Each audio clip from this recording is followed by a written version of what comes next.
বিলাসিতার রঙিন জগতে আমি হচ্ছে একজন সাদা কালো মস্তিষ্কের মানুষ। হ্যালো গাইস, আসসালামু আলাইকুম। কেমন আছেন সবাই? আমি আলহামদুলিল্লাহ ভালো আছি। আমার হাতে এটা কি দেখতে পাচ্ছেন? সবাই কি চিনতে পারছেন? এটা অনেকেই চিনবেন, আবার অনেকে হয়তো চিনবেন না। আমি কিন্তু এটার সাথে খুব ছোটবেলা থেকেই পরিচিত, কারণ ছোটবেলা আমি এগুলো অনেক খাইছি। জন্মগত যারা শহরে থাকে তারা কেউ এটা চিনবে না, আর আমাদের মতো যারা গ্রামে জন্মাইছে তারা তো প্রত্যেকেই চিনে। আমার মনে হয় এটা চিনে না এমন কেউ নাই। যাই হোক, কথা বাড়ায় লাভ নাই। আমি কিন্তু এটা অনেক বছর পরে খাইতেছি। অনেক বছর হয় এটা খাই না। চট্টগ্রামে যাওয়ার পর থেকে এটা খাওয়া হয় না।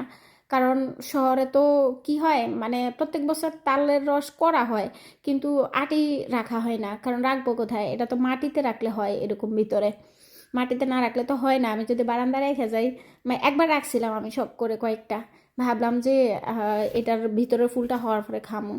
বারান্দায় রাখছি, ওর বাবা দেখি যে কিছুদিন পরে একদম শুকাই কেমন হয়ে গেছে। এই দেখ আপা এদিক দিয়ে আমার সামনে দিয়ে গাছ লাগাই দিতেছে। কি আর বলবো। আপা দেখতেছে আমি এখানে ভিডিও করতেছি, আপা আমার সামনে দিয়ে এসে গাছ লাগাই দিছে, বেগুন গাছ। কি একটা অবস্থা না? আপা কিন্তু খুবই ফ্রেশ মাইন্ডের একটা মানুষ, একদম ফ্রি মাইন্ডের।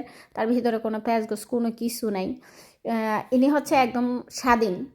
কে কি মনে করলো, কে কি বললো, ওনার কিচ্ছু আসে যায় না। উনি ওনার মতো চলবে, ওনার মতো থাকবে।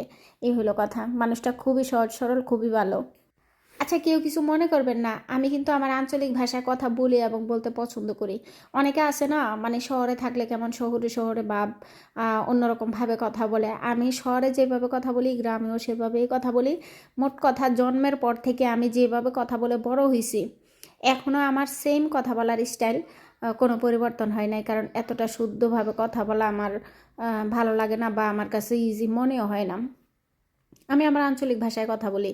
এই যে ধরেন কিছু শুদ্ধ কিছু অশুদ্ধ, এরকম ডাইলে চালে খিচুড়ির মতো। খিচুড়ি যেমন সবসময় দেখবেন, বিরিয়ানি ভালো ঠিক আছে, কিন্তু খিচুড়িও বেশ ভালোই, খারাপ না।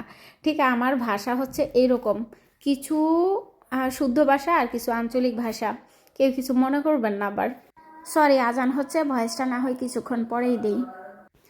আচ্ছা, এবার বলি যে এটার টেস্ট কেমন।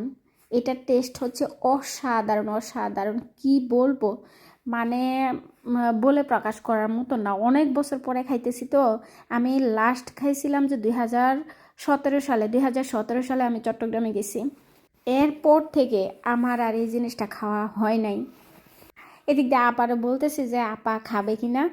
উনি বলতেছে যে আগে তুমি খাও, যেহেতু অনেক বছর খাইতেছো না, এরপরে আমারটা আমি কাইটা খামো না। মানে কি বলবো, এত মজা। এটা আসলে একমাত্র গ্রামে যারা আছে বা ছিল, যারা খাইছে তারাই জানে।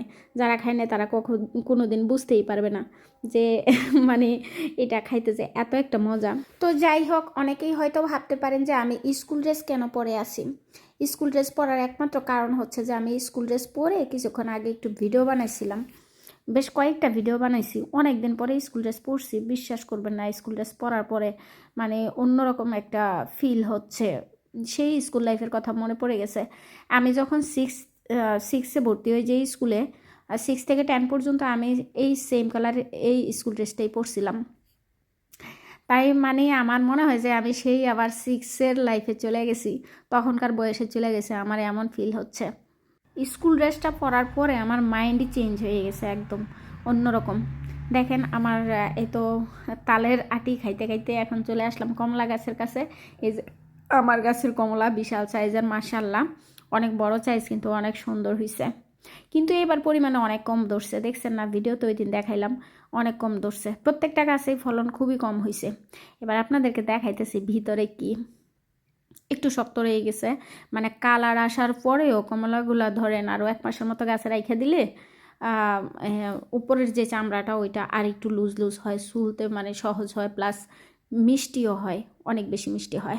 এখনও মোটামুটি খারাপ না, অনেক ভালো লাগতেছে খাইতে। দেখেন আমি কীভাবে করে খাইতেছি, দেখেন। ওয়াও।